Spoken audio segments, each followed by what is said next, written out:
আজকে আমি খয়রা মাছ ভাজা বানাচ্ছি। খয়রা মাছ ভাজার জন্য আমি আগে মেখে নিচ্ছি নুন, হলুদ, সর্ষের তেল আর একটু লঙ্কা গুঁড়ো দিয়ে।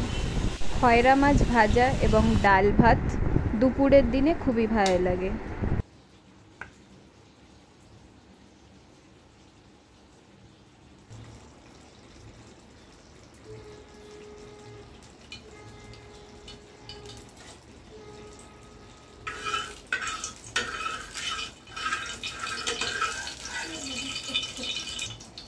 তেল গরম হয়ে গেছে, এবার আমি মাছটা তেলে ছেড়ে দিচ্ছি।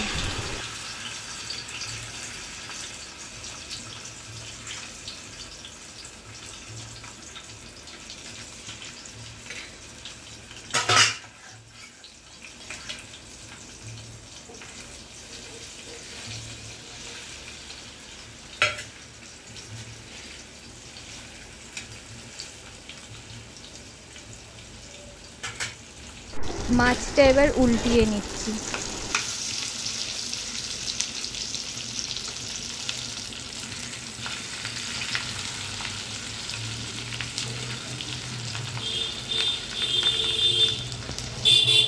মাছ ভাজা কমপ্লিট হয়ে গেছে, এবার আমি এটা তুলে নেব।